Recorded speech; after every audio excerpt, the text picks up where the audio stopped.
So next we have Cllr Higgins.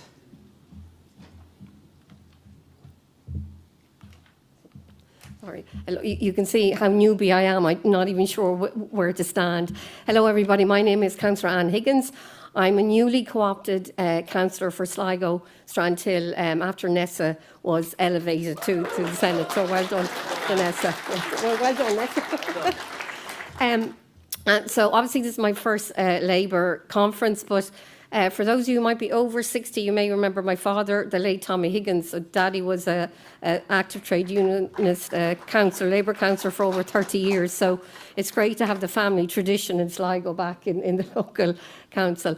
So I just wanted, and actually it was a lovely segue from the previous speaker, because in my day job, I work in ATU Sligo.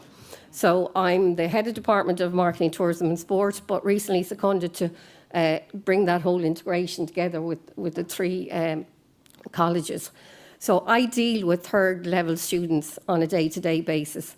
And while we've done so much in this country in terms of the quantity of third level graduates and the quality of those that are graduating, we're not doing enough, I believe, in the quality of the student experience at third level, because there are inequities built into the system from primary school and secondary school. So, for example, if you come from an affluent family, you can afford grinds for your Leaving Cert. You're then coming in with higher points than others, and it's always been my argument that somebody from a less well-off background, say with 300 points, now I'm using arbitrary figures, actually equates to probably 550 from somebody from those who were grinded through the Leaving Cert system. And then what happens is, that's bad enough at secondary school, then they come to third level.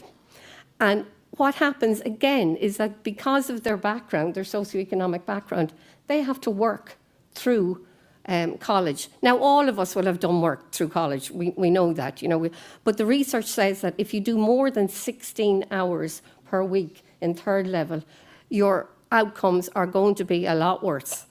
And actually what's happening now is we're seeing that we have full-time students who are full-time workers. And sure, they cannot get through third level. And even if they do get through third level, back again, it's secondary school all over again, they're coming out with a pass degree when really they're capable of getting an honours degree.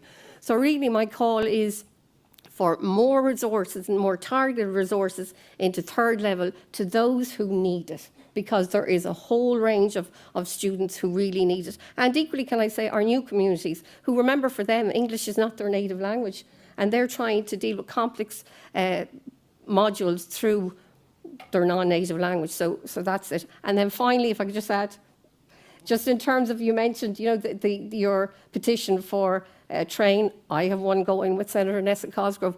Sligo, by the way, doesn't have, the first train that gets into Sligo is 10 o'clock in the morning. Imagine that, 10 o'clock in the morning. And Sligo's quite a big place, can I say to you. So my petition is to have an early commuter train from Longford to Sligo, actually based on research that an ATU student did, her engineer, and she proved that it's possible, it can happen, and the only additional resource from Irish Rail is the fuel. Time, Speaker. Yeah, and by the way, just to say to you, what happened, ironically, she presented her research to Irish Rail and they offered her a job.